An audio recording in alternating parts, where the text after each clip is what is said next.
Es posible que seamos uno de dos, o hijos de Dios o hijos de Adán.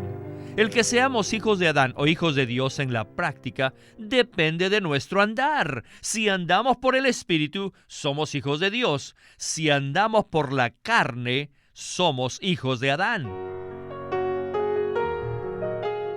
Bienvenidos al Estudio Vida de la Biblia, un estudio para obtener más revelación de las Santas Escrituras que se centra en la experiencia que los creyentes tienen de la vida divina en Cristo por medio del Espíritu Santo.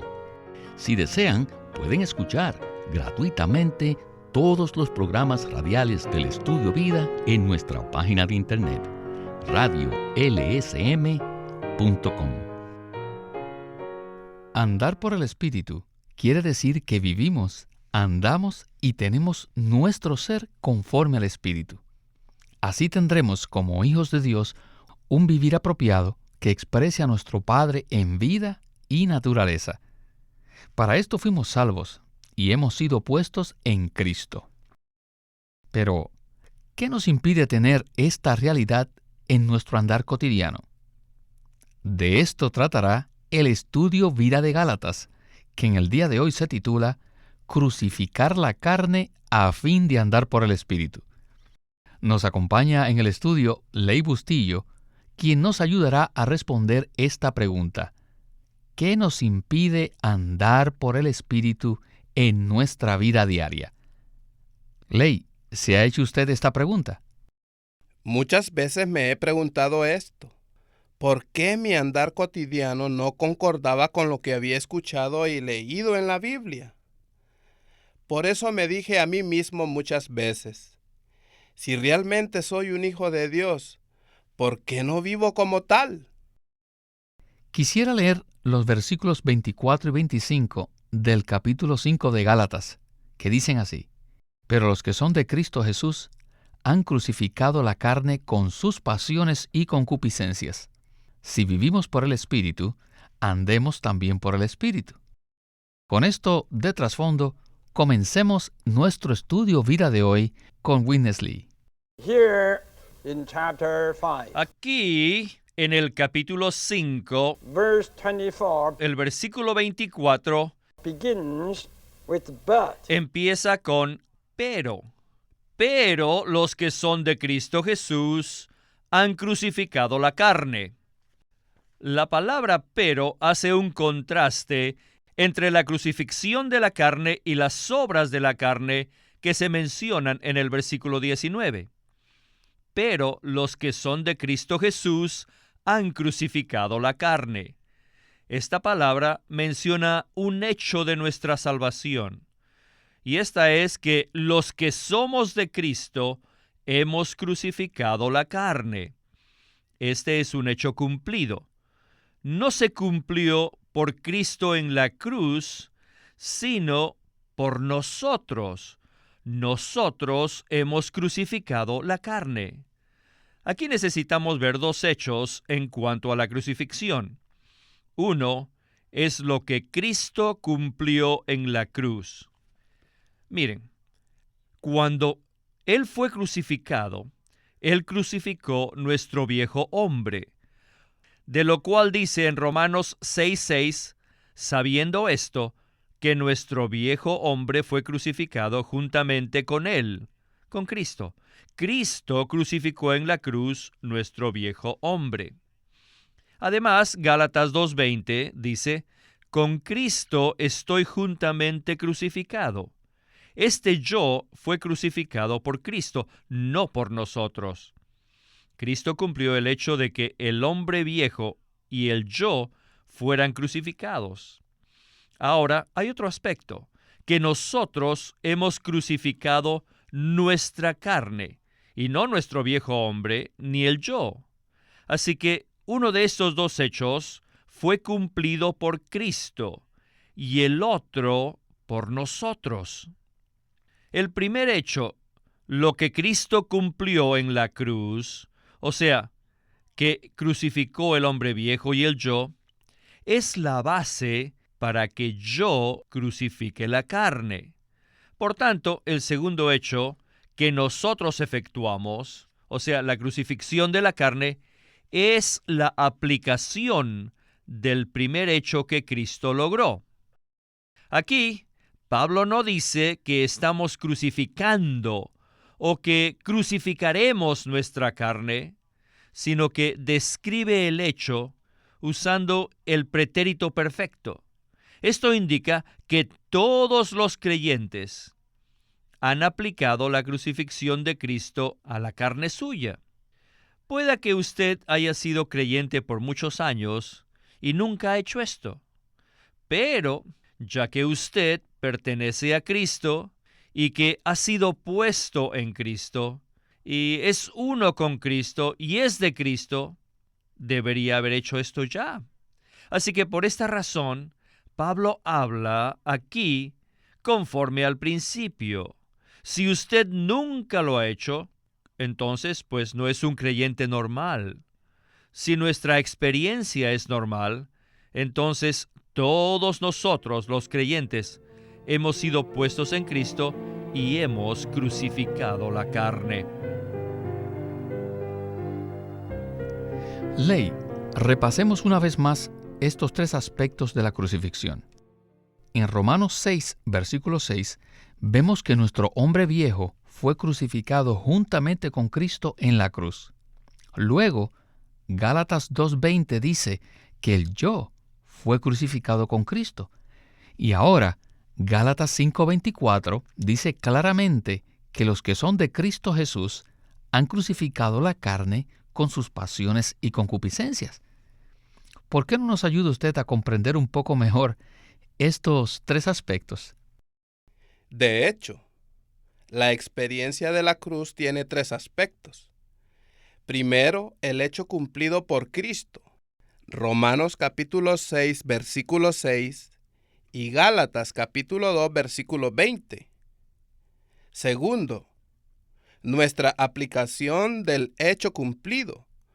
Gálatas capítulo 5, versículo 24.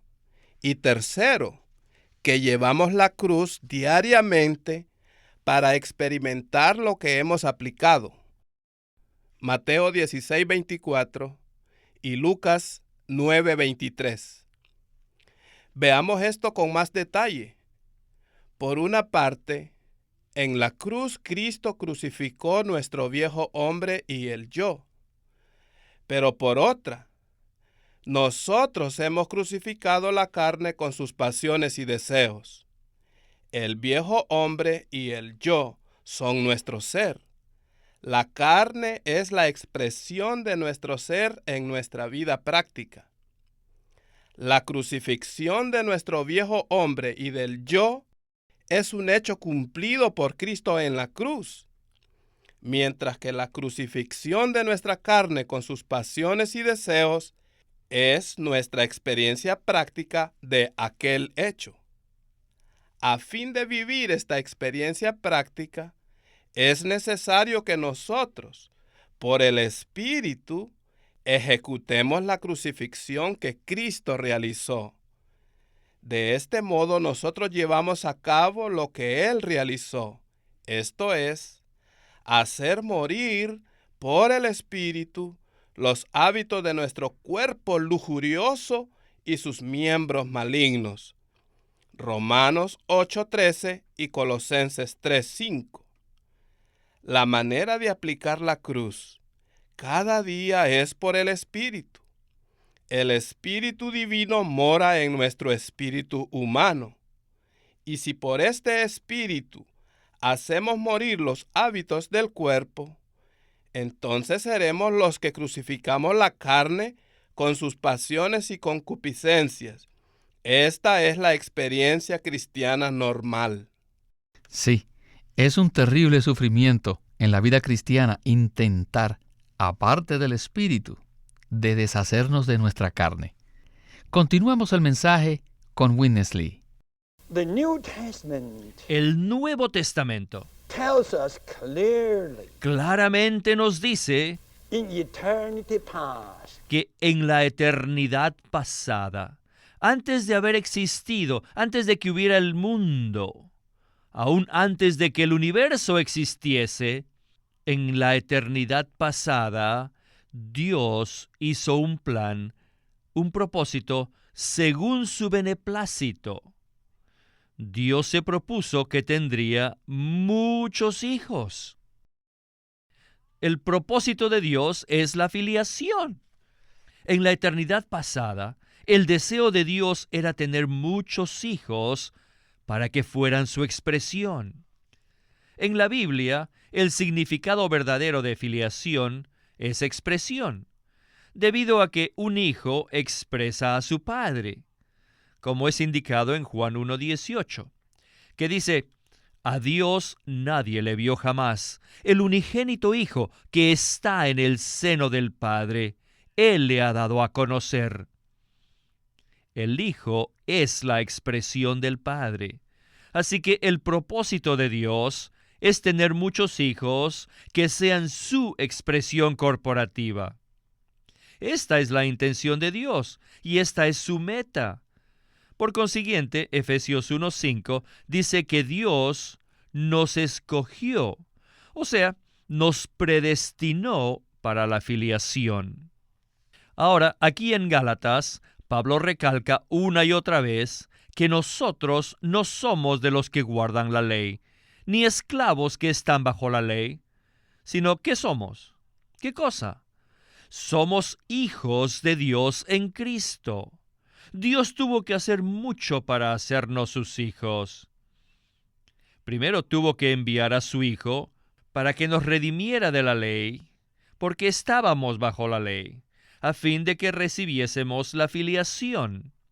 Después, Dios también envió el Espíritu de su Hijo a nuestros corazones para hacer que nuestra filiación sea real y práctica.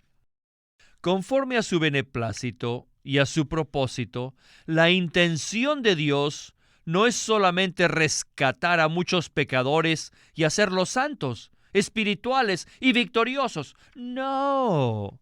Si pensamos así, estamos en lo incorrecto.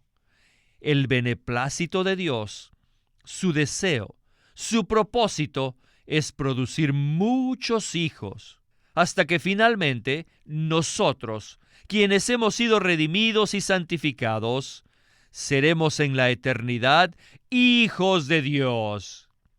Lean lo que dice Apocalipsis 21:7. El que venza heredará estas cosas, y yo seré su Dios, y él será mi hijo. Todos los que estén en la Nueva Jerusalén serán llamados hijos de Dios, no solamente el pueblo de Dios. De hecho, debemos declarar que hoy somos más que simplemente el pueblo de Dios. ¿Quiénes somos? Somos hijos de Dios. Somos los hijos de Dios. ¿Por qué enfatizo tanto esto?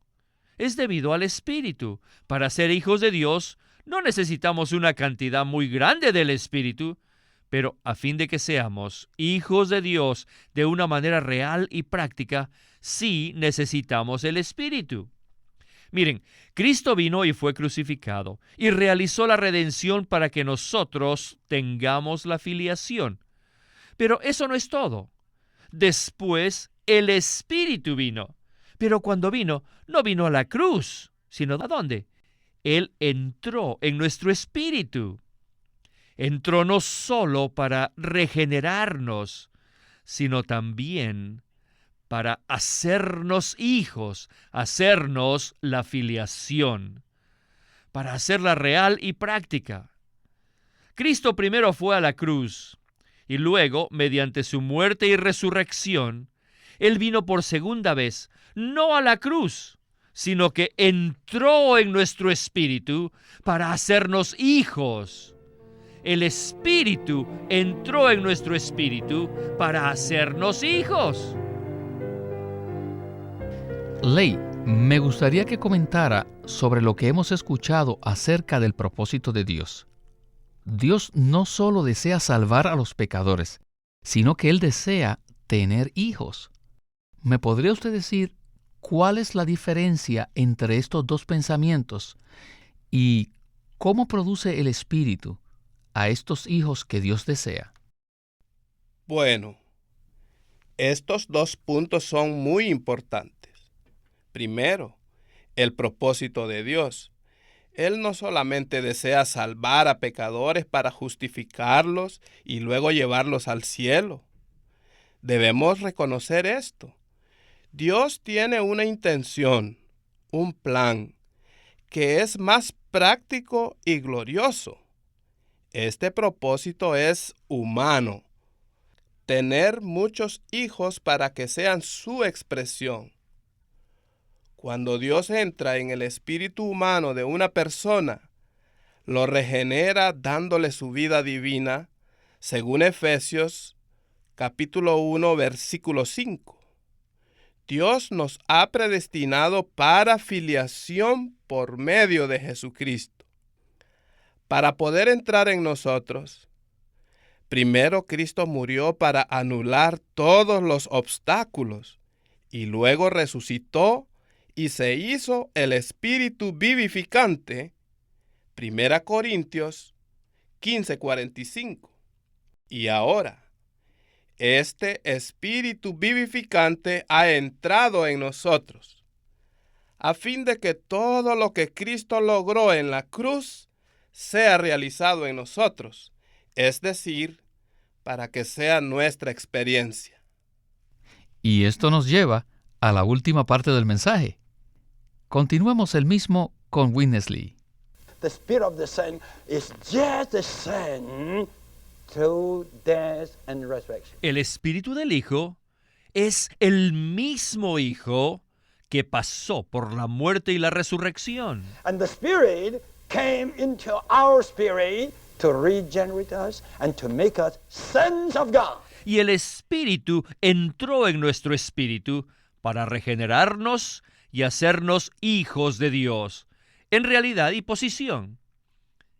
Pero todavía no en nuestro vivir cotidiano, o sea, en nuestro andar diario. Hemos sido regenerados, ¿verdad? Sí tenemos la filiación, ¿no es correcto? Y aún tenemos la posición de ser hijos de Dios, ¿verdad? Pero, en realidad, según nuestro andar cotidiano, tal vez no seamos hijos de Dios. ¿Por qué? Debido a que no andamos por el Espíritu, sino ¿por qué? Andamos por la carne. Cuando andamos por la carne, somos hijos de Adán. Solamente cuando andamos por el Espíritu, somos hijos de Dios, en realidad y en práctica. Por consiguiente, si somos hijos de Dios o hijos de Adán, en nuestro andar diario, depende de qué clase de andar tengamos. Miren, en vida, en derecho y en posición, no cabe duda que somos hijos de Dios, ya que hemos sido regenerados por el Espíritu. En vida, en derecho y en posición, todos los creyentes somos hijos de Dios. Pero en nuestro andar cotidiano, en la práctica, es posible que seamos totalmente diferentes. Es posible que seamos uno de dos, o hijos de Dios o hijos de Adán. El que seamos hijos de Adán o hijos de Dios en la práctica depende de nuestro andar. Si andamos por el Espíritu, somos hijos de Dios. Si andamos por la carne, somos hijos de Adán. Así que el problema es la carne. Ahora, ¿qué haremos con la carne? Bueno, número 1, tenemos una base que es la cruz de Cristo. Este es nuestro fundamento para tratar con la carne. Todo nuestro ser, es decir, el hombre tripartito caído completo, fue crucificado con Cristo en la cruz. Y esa es la base. Y además, también tenemos la vida divina dentro de nosotros, como también el Espíritu, para ejecutar a nuestra carne con la cruz de Cristo. A fin de andar por el Espíritu, debemos aplicar la crucifixión de Cristo a nuestra carne. A esto se refiere que todos los creyentes que son de Cristo han crucificado la carne. Aplicamos la cruz a nuestra carne por el Espíritu que mora en nosotros y por la vida divina. La llevamos a la cruz y la dejamos clavada allí. En esto consiste crucificar la carne. No importa qué clase de carne sea, buena o mala. Por supuesto que ninguna carne es buena. ya sea carne que roba a otros y que odie, o una carne que ayude a otros, es decir, ya sea la carne maligna de un ladrón o una que parezca ser buena como la de una persona erudita. Todo aspecto de nuestra carne tiene que ser crucificada. Pues bien, 3 aspectos de nuestra carne que deben ser crucificados son la vanagloria, la provocación y la envidia. Gálatas 5:26 lee de la siguiente manera: no nos hagamos vanagloriosos, provocándonos unos a otros, envidiándonos unos a otros. Ley, ¿por qué menciona Pablo esto después de hablar acerca de vivir y andar por el Espíritu? La vanagloria, la provocación y la envidia ponen a prueba si andamos por el Espíritu o no. Si Pablo se hubiera detenido en los versículos 24 y 25, el asunto de vivir por el Espíritu y andar por el Espíritu pudo haber quedado solo en teoría. Pero el versículo 26 hace que este asunto sea muy práctico. No nos hagamos vanagloriosos, provocándonos unos a otros, envidiándonos unos a otros. Este es el resultado de andar por el Espíritu que se menciona en el versículo 25. La vanagloria, la provocación y la envidia pertenecen a la carne. Versículo 24. La vanagloria da origen a la provocación y a la envidia.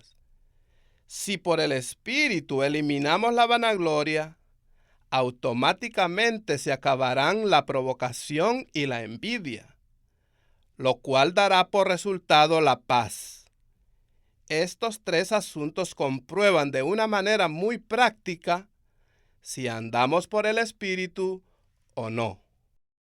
Así que, cuando recibimos a Cristo, realmente recibimos el Espíritu del Hijo en nuestro espíritu, el cual nos hizo hijos de Dios.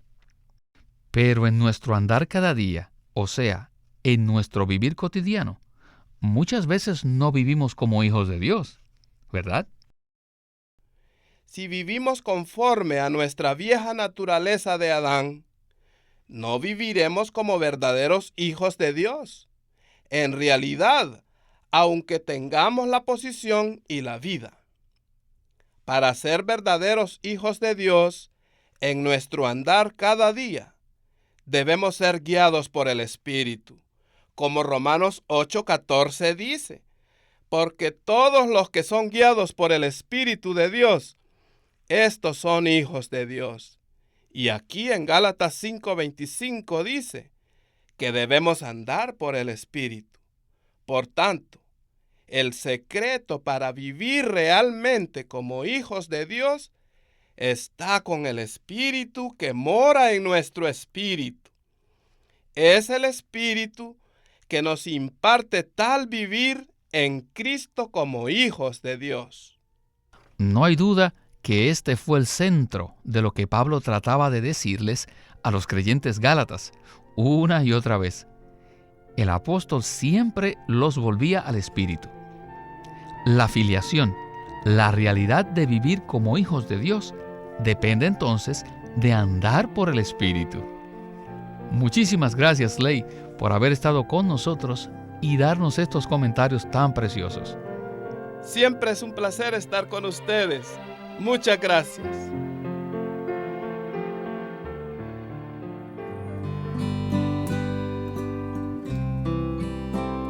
Queremos presentarles el libro titulado El conocimiento de la vida por Witness Lee, en donde describe que la intención y el deseo de Dios es ganar una expresión corporativa en el hombre que lleve la imagen de Dios, manifieste su gloria y posea su autoridad para destruir a su enemigo. Pero muy pocos creyentes se dan cuenta de que esto puede ser obtenido solamente por medio de la vida de Dios. Y aún menos han tocado el asunto de conocer y experimentar la vida divina que está disponible a nosotros por medio de la muerte y la resurrección de Cristo. Aunque hay muchos creyentes que buscan al Señor, muy pocos han encontrado el camino de la vida. En vez de esto, muchos la han confundido con celo, conocimiento, poder o dones. En el libro El conocimiento de la vida, Witness Lee nos ilumina el camino que lleva a la vida, comenzando con la regeneración y que nos guía a avanzar y a conocer y a vivir según el sentido interno de la vida. El conocimiento de la vida nos provee con un fundamento excelente para la experiencia genuina de Cristo. El libro se titula El conocimiento de la vida por Witness Lee. Witness Lee nació en 1905 y fue criado en una familia cristiana. A la edad de 19 años fue completamente capturado para Cristo, a quien se entregó incondicionalmente para predicar el Evangelio el resto de su vida. En 1962, el hermano Lee recibió la carga de ir al occidente y fue y se estableció en California. Durante sus 35 años de servicio en los Estados Unidos, ministró en reuniones semanales, conferencias, entrenamientos, dio miles de mensajes y publicó más de 400 libros, los cuales se han traducido a más de 14 idiomas. Este ministerio enfatiza la experiencia de Cristo como vida y la unidad práctica de los creyentes. Este énfasis llevó a las iglesias bajo su cuidado a que crezcan en la vida cristiana y su función en el cuerpo de Cristo.